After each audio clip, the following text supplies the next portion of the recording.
Well, the question was, who's the deal good for? The question was whether or not what does the deal mean for the NBA? And I'm going to tell you what it means for the NBA. It means that the Miami Heat are going to be what they are, a very, very good team that's going to challenge for supremacy within the Eastern Conference. But that's about all. That's what it means, primarily to some degree anyway, due to what you said, Max, in terms of it being a balance of power move, because obviously if Giannis ended up on Miami, that would definitely have tipped the scales. If he had ended up someplace else, it could have tipped the scales for a respective other team. But I just think about Miami, and that's the first thought that came to my mind, because we all knew that they were trying to clear cap space. They were ensuring that they cleared cap space to make sure they had room in 2021 to go after him, if indeed that was the case. Him and Bam Adebayo have the same agent. We know that Bam Adebayo got a $163 million extension, but that still wasn't going to prevent the Miami Heat from going after Giannis if Giannis definitely said it was something that he was willing to consider. The fact that we saw what Miami was able to do, we saw Jimmy Butler, we saw the ascension of Tyler Hero, we saw Duncan Robinson display himself as the specialist sniper that he is. We saw all of these different parts, okay? You saw Goran Dragic go down, and imagine what they would be if he were healthy. You saw Kendrick Nunn and what he's capable of doing.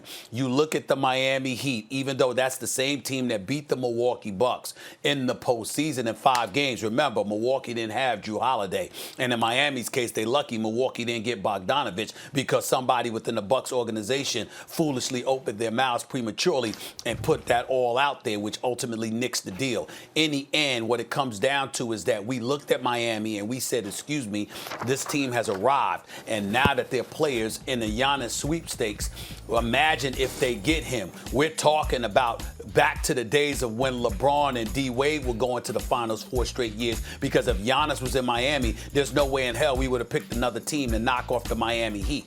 Now that that's not the case, then ultimately we have to look at what we're seeing here. Milwaukee is a contender, arguably a favorite. The Philadelphia 76ers can't be ignored. Neither can Miami, neither can Boston. But in the end, the Eastern Conference itself is a crapshoot with those top 5 teams, with someone or the other, maybe Milwaukee or Miami, playing a little bit of favorite. But outside of that, that's all you're getting here. And because of that, Miami, to me, is what jumps out, Max. So they're more hurt than anybody. Well, I think that's right, but mainly what you're saying is because Giannis was linked to Miami. But Giannis didn't have to go to Miami to make that to be the balance of power. He could have gone to a half dozen teams at least, and we would have picked those teams, maybe even against the Lakers, right? That's my point. If KD would have stayed in Oklahoma City, that would have been great for LeBron in Cleveland, right? But he went to the Thunder, and it was a wrap. If Kawhi would have signed with the Lakers, why even play the season, right? As it turns out, the Lakers won anyway. Could you imagine what they would have done with Kawhi also on that team? When a superstar stays put, it's good for competitive balance, in one sense, for more teams. But whoever is the top dog rests a little easier.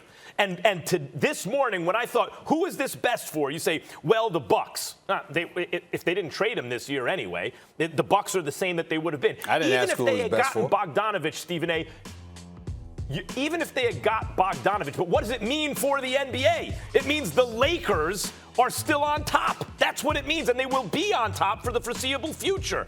That's what this means. Well, wait a minute. Even if they had gotten Bogdanovich, Stephen A., and they had Drew Holiday and Bogdanovich, would you have picked them to beat the Lakers? No. No. The point that I'm trying to make to you, Max, is that he was never going to Miami this season.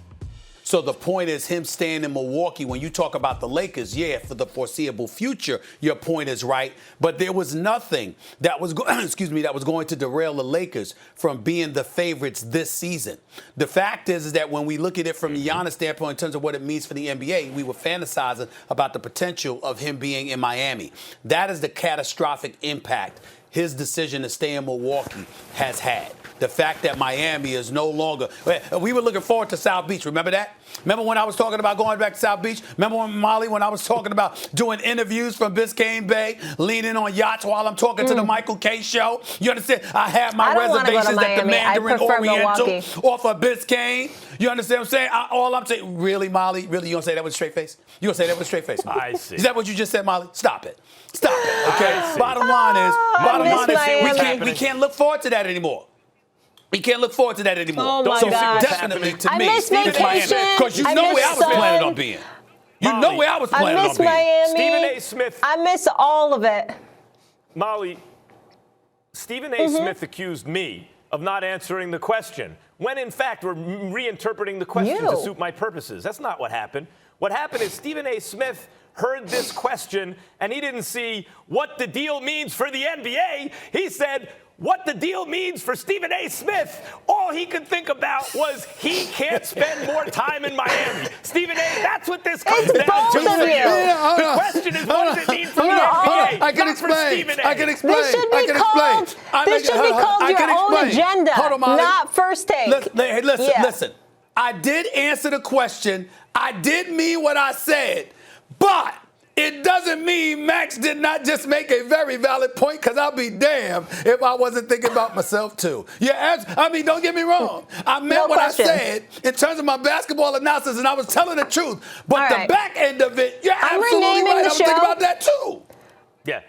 I'm renaming the show today. Miami, it's not LA, First Miami, Take. LA, It's First Agenda. Thanks for watching ESPN on YouTube. For live streaming, sports, and premium content, subscribe to ESPN+.